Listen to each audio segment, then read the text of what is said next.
Hi guys, it's Into the Past, and as promised, I said I would do a review on a show that I recently watched. It's not necessarily new, but let's get into it, shall we?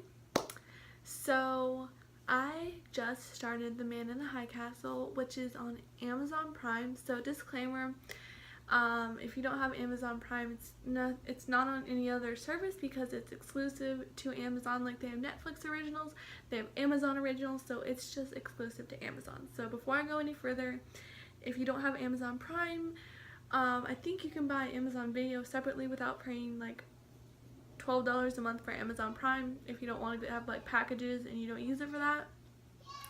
So I don't really know because I'm not really good on that because I'm just doing a review, so I didn't really look into that. But if you have questions, I'd be more than happy to answer them. So let's get into it.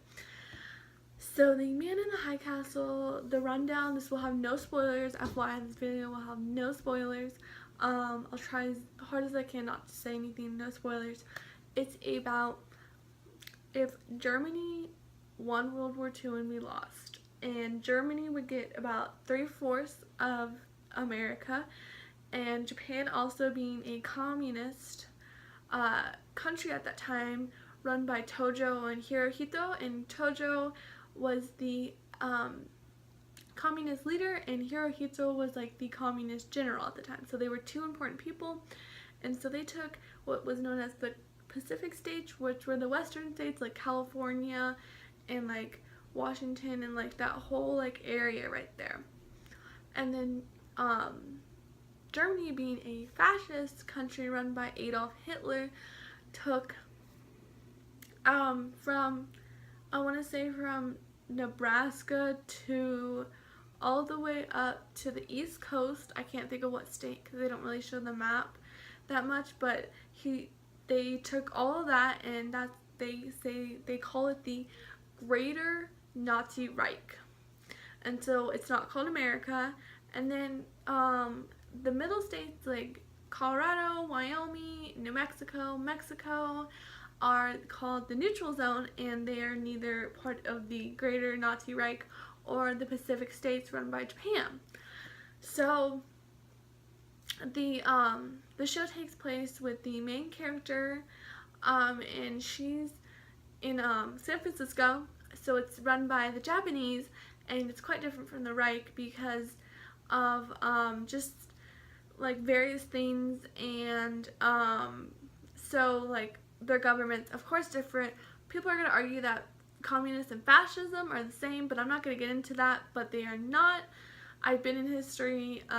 My history teacher told me that they're not the same, but we're not going to talk about politics here. This is about the show. So the show takes place with her sister has this so-called film, and the film just shows just kind of like us winning the war.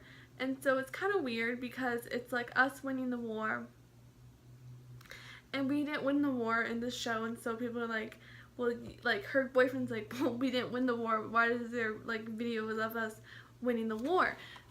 So they're really confused, and the whole show is mainly about her with the resistance, with the people that are trying to get the films to a man called The Man in the High Castle, which the show is named after, and he collects all these films.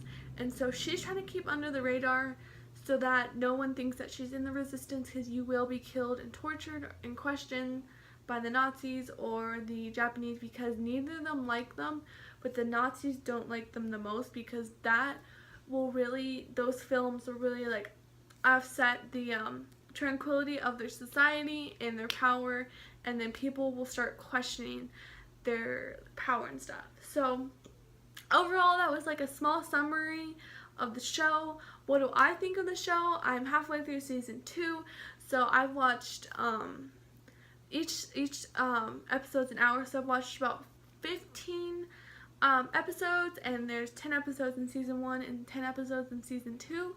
I don't know when season 3 is supposed to come out, but it's rumored, I think, for winter this year.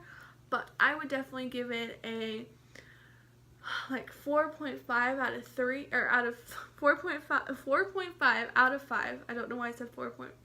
Anyways, moving on.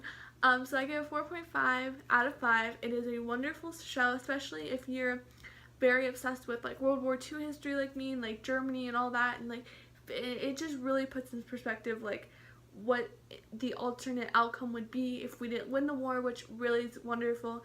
The man that wrote the book, it's actually a book, it's based off a book, I cannot think of his name, but he did a wonderful job portraying how that would work. I've heard the book is kind of confusing, so if you're wanting to like read about it, I would recommend the TV show more, because I did read half the book and it's kind of all over and jumpy. So I'm a very visual learner, so for me it was also easier to see what was going on with characters and actors and actresses, and it was just more easy to follow in the TV show. So I think it's wonderful.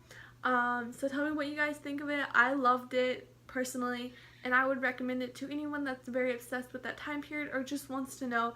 I'm gonna warn you, it is slow at times. There'll be lots of talking, and so if you're not into that and you're like more of like an action person that's like bang bang, like I want people being killed, like them being shot at, that's not really a show. It's more like deeper meaning to it. So I would recommend it for someone that can sit through like 10-20 minutes of them just talking. So I hope you guys like my review.